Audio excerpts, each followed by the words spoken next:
Hello students, आज हम start करेंगे अपना नया चैप्टर, फ्रेश चैप्टर बिल्कुल। कौन सा chapter? Chapter 11, Akbar the great. Okay, हम लोगों ने पूरे टोटल 10 चैप्टर कंप्लीट कर लिए हैं अभी तक। ठीक है, अपने आईसीएससी क्लास 7th की हिस्ट्री में, है ना। और आज हम लोग स्टार्ट करेंगे बिल्कुल फ्रेश चैप्टर, चैप्टर 11। उसका नेम क्या है? Akbar the great. आप चैप्टर के टाइटल से समझ रहे होंगे कि किसके बारे में पढ़ना है हमें। अकबर के बारे में पढ़ना है। अकबर कौन थे, इन्हें अकबर महान की उपाधि क्यों दी गई, ऐसा टाइटल इन्हें क्यों मिला, और इन्हें आज तक इतना ज़्यादा इम्पोर्टेंस हिस्ट्री में क्यों दी जाती है, इन सभी के बारे में आज आपको पता चलेगा इस चैप्टर में। ठीक है, तो बिल्कुल ध्यान से सुनिएगा। और इससे पहले कि अगर आपने चैप्टर्स नहीं देखे हैं तो आप जाके देखिए, प्लेलिस्ट पूरी बनी हुई है आईसीएससी क्लास 7th हिस्ट्री के नेम से।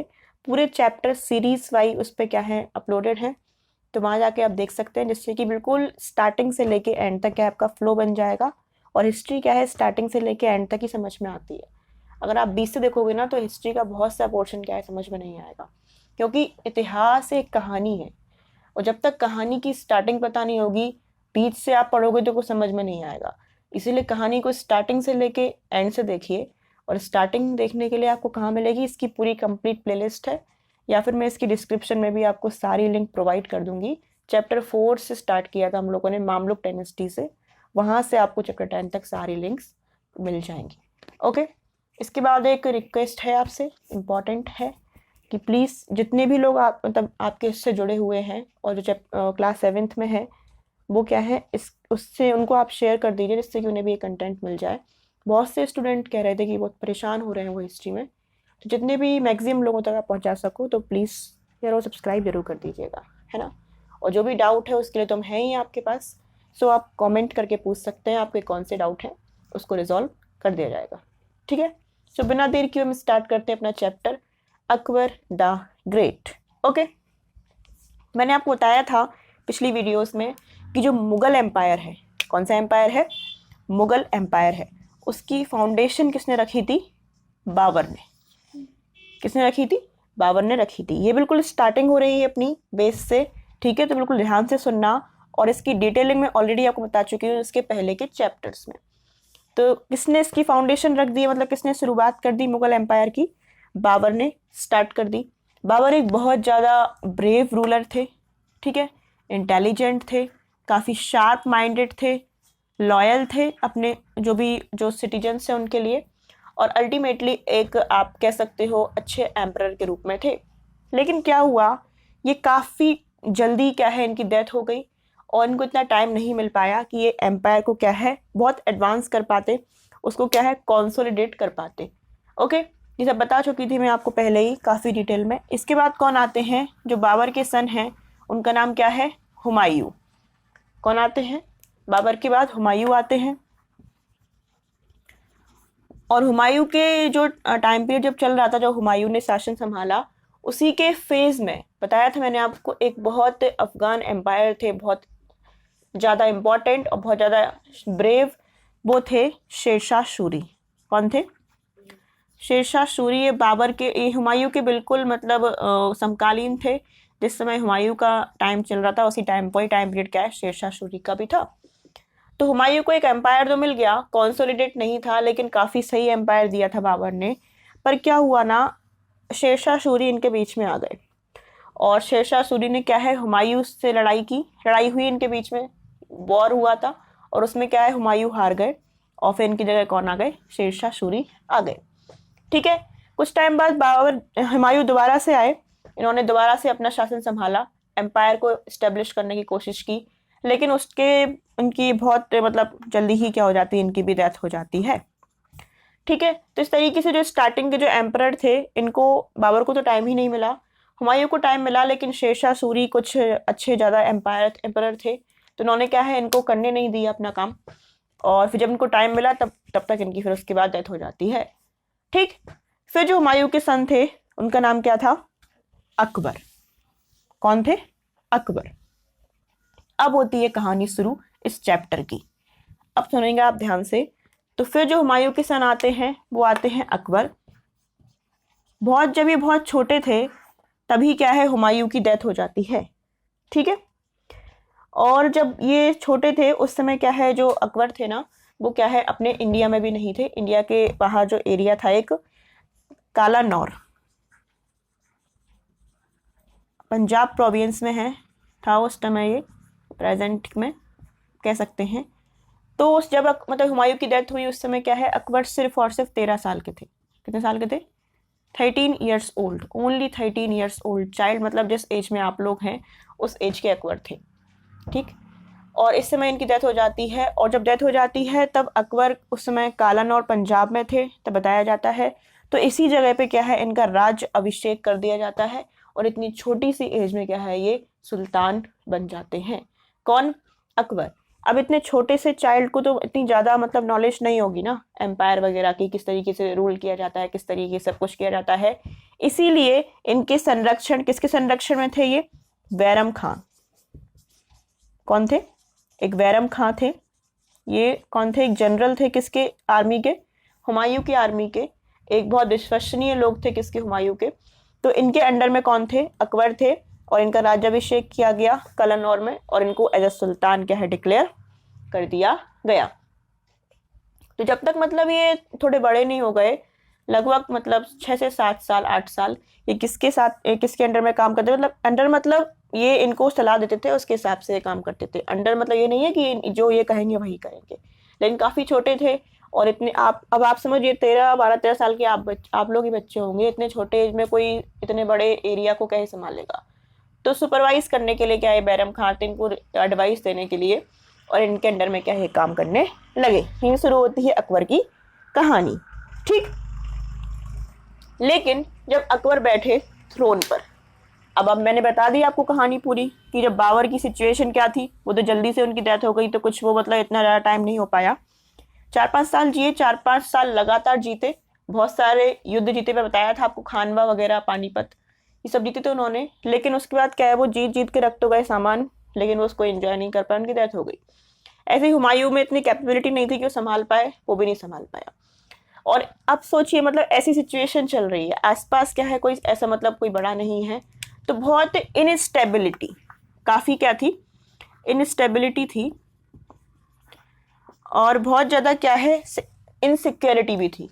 जब अकबर को शासक बनाया गया, अकबर को क्या है सुल्तान बनाया गया, तो कुछ भी ना तो स्टेबिलिटी दिख रही थी आसपास और ना ही कोई सिक्योरिटी थी, क्योंकि आसपास जो इंपॉर्टेंट रूलर्स थे उनकी डेथ हो चुकी थी।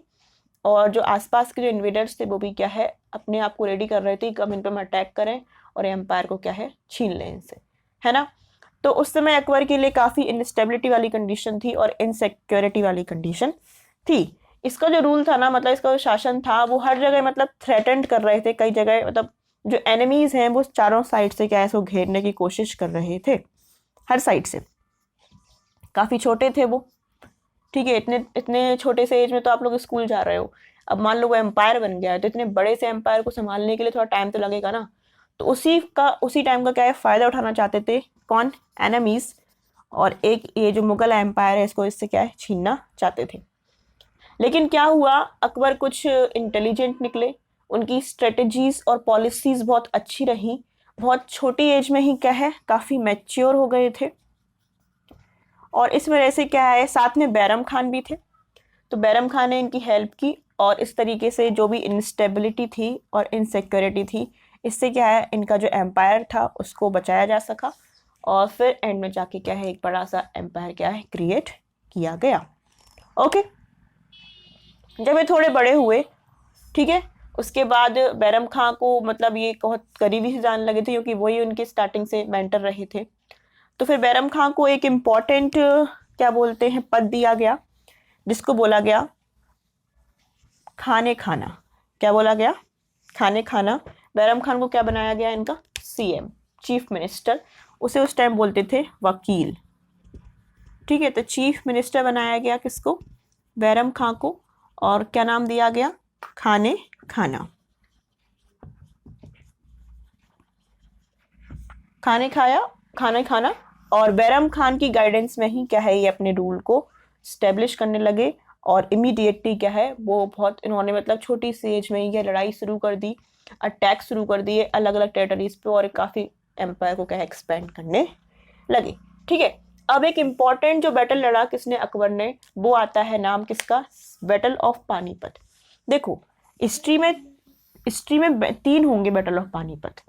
कितने पानीपत के बैटल आएंगे, 3 बैटल आएंगे पानीपत के। एक मैंने पहले ही बताया था आपको, स्टार्टिंग में देखना आप, लोधी डायनेस्टी में बाबर और इब्राहिम लोधी के बीच में हुआ था। तो इसके बीच में जो बैटल हुआ था उसे बोला गया था first battle of Panipat, first battle of Panipat. अब सेकंड बैटल ऑफ पानीपत हुआ जो अकबर के लिए क्या है गेम चेंजर मतलब कह सकते हैं आप साबित हुआ, और इवन हिस्ट्री के लिए भी क्या है गेम चेंजर साबित हुआ। ये बहुत इंपॉर्टेंट बैटल है, कौन सा, सेकंड बैटल ऑफ पानीपत।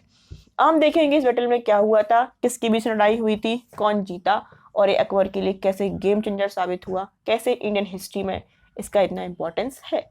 चलिए हम सेकंड बैटल ऑफ पानीपत के बारे में जानते हैं।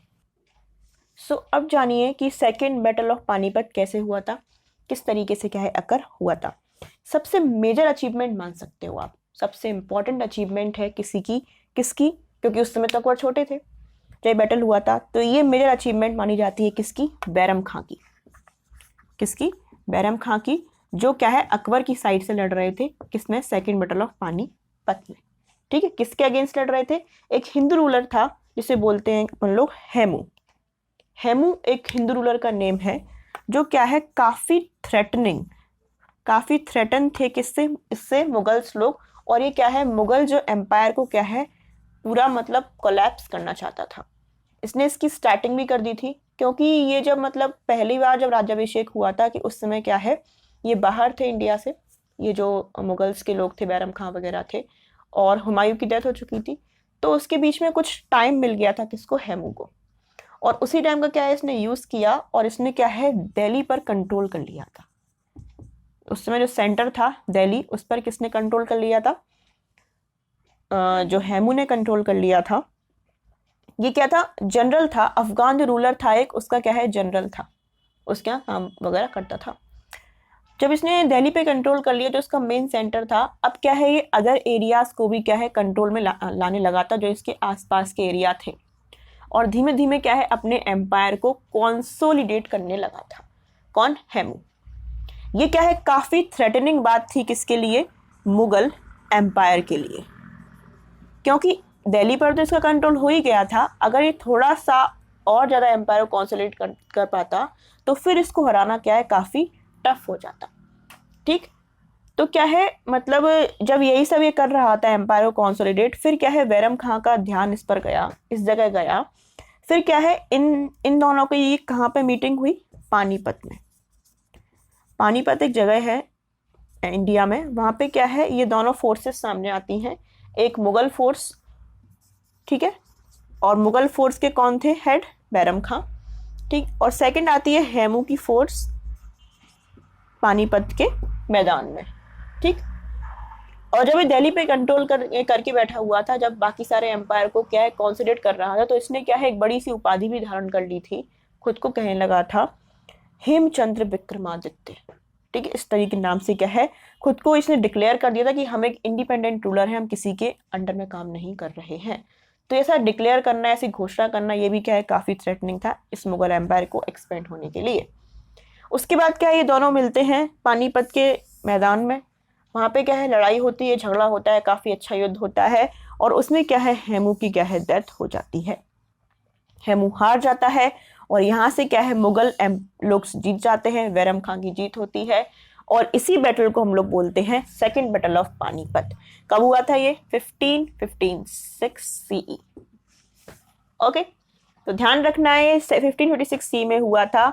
किस किस के बीच में हुआ था, बैरम खां या फिर आप कहेंगे अकबर, क्योंकि ये अकबर के मतलब अकबरी थे मेन उस समय रूलर, तो उनके लिए कौन लड़ रहे थे, बैरम खां। तो अकबर या बैरम खां और हेमू के बीच में हुआ था, जिसमें हेमू क्या है हार गए थे, हेमू की डेथ भी हो गई थी उसी टाइम, और यहाँ से क्या है मुगल एम्पायर जीत गया था, और जो अफगान का जो टेंशन हो रही थी ना इनको, वो क्या है इनके दिमाग से निकल गई थी। काफी क्या है बहुत अच्छा मूव था एक बड़े से एम्पायर को स्टेब्लिश करने के लिए, एंड ये क्या है इनको बहुत बेनिफिट भी मिला। इसके बाद जब सेकेंड बैटल ऑफ पानीपत को जीत लिया, फिर तो ये लोग क्या है रुके नहीं, इनने कई सारे एरिया को कैप्चर किया, कई बड़ा सा एम्पायर क्या है कंसोलिडेट किया। इसमें इन्होंने लाहौर जीता, ठीक है, लाहौर जीता, मुल्तान जीता, ठीक, अजमेर जीता, फिर नहीं रुके ये, जयपुर जीता, ग्वालियर जीता, मतलब फिर तो ये जीतते ही गए और एंड में जाके आप देखते हैं मुगल एम्पायर काफी एक्सपेंड हुआ। ठीक, तो यहाँ से कहानी थी किसकी, सेकेंड बैटल ऑफ पानीपत, जो गेम चेंजर साबित हुई किसके लिए, मुगल एम्पायर के लिए। अगर वो यही वाला बैटल जो हार जाते, उसके बाद तो उनका एक्सपेंशन का तो कोई चांस ही नहीं था ना। इस बैटल में जीते, हेमू हारा, वहीं से क्या है किस्मत पलटी और फिर इतना बड़ा कई सारे एरिया को इन्होंने कैप्चर किया और एक बड़ा सा एम्पायर को एस्टेब्लिश कर पाए।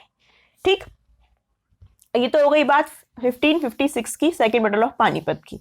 अब क्या है, बड़े हो रहे थे कौन, अकबर। 1560 की बात है, 1560 1560 CE।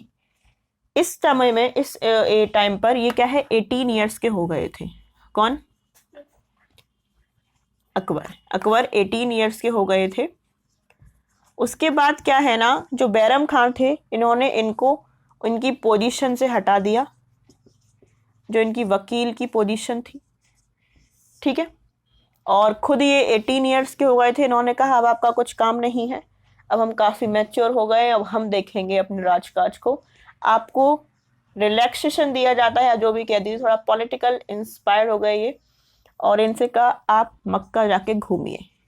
आप जानते हैं मक्का मदीना बहुत ज़्यादा होली प्लेस है मुस्लिम्स कम्युनिटी के लिए, क्योंकि मक्का मदीना में क्या है, सब माना जाता है इनके लिए कि एक बार एक व्यक्ति को मक्का मदीना की यात्रा जरूर करनी चाहिए।